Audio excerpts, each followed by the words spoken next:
For Nsoatreman. Sir, you're welcome to Eyewitness News. So the attack was on your head coach.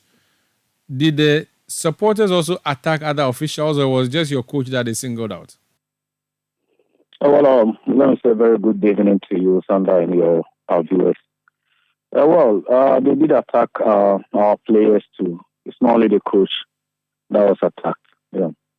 Okay, now, did he say anything? Did your coach say or do anything before the attack? Did he explain to you at what point he got attacked? Were you in the stadium yourself, or he narrated to you?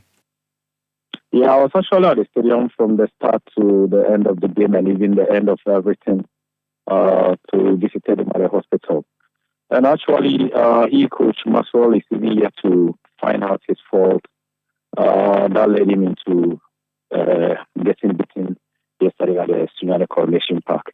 So we are yet to know whatever caused his attack. He did not say or do anything to the best of his knowledge. No, and he was surprised why all these things should be happening. But then ahead of the game, there were some rumors that they were looking after we allowing them beat us. I don't know for what reason.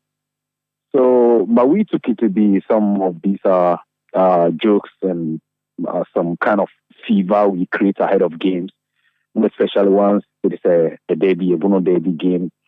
So we took it to be normal.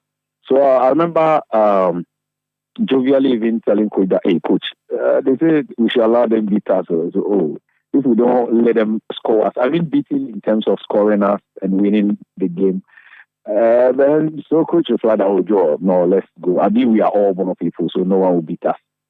You see, so that was what we discussed jovially ahead of the game.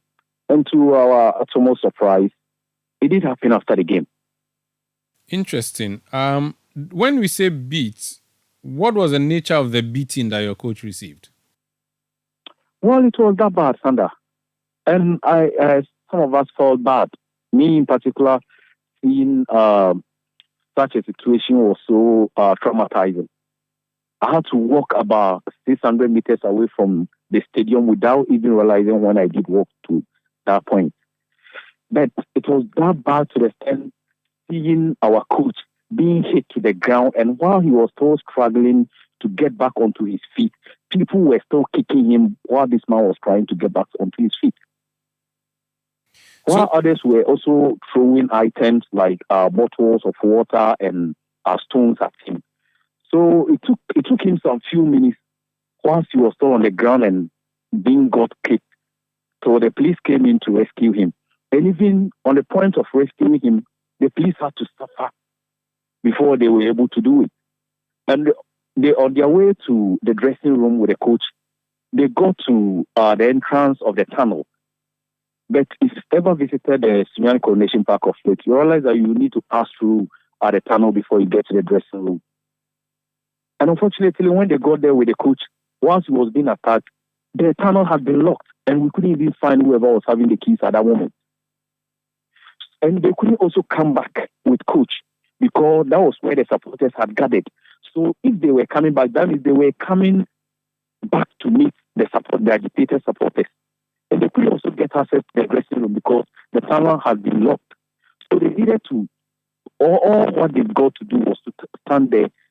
And standing there also means that means coach was going to receive beatings. And it did happen. They beat coach mercilessly. Even after beating him while he was on the ground, on the turf. They met him at that point at the entrance to the tunnel while they were still waiting to open the tunnel door for him to enter.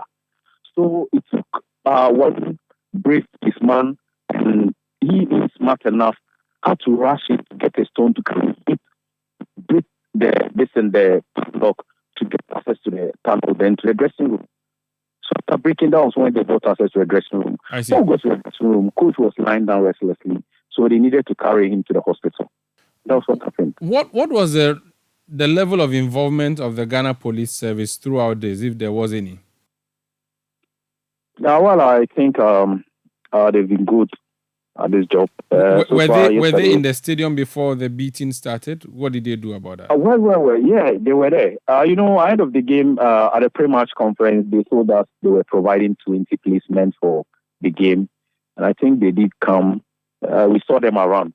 But earlier before our coach got beaten, we had the match officials also being beaten earlier. So it's like the policemen had taken the match officials to the dressing room, whilst others were guarding to prevent the supporters from getting access to the dressing room to beat the referees there.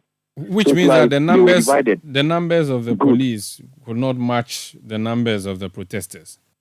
Not at all. How is your coach doing tonight? Well, thankfully he's been discharged at the moment, just about 10 minutes or 15 minutes ago. Thank you for speaking to us. You're welcome, Sandra. That's Joe Kofi.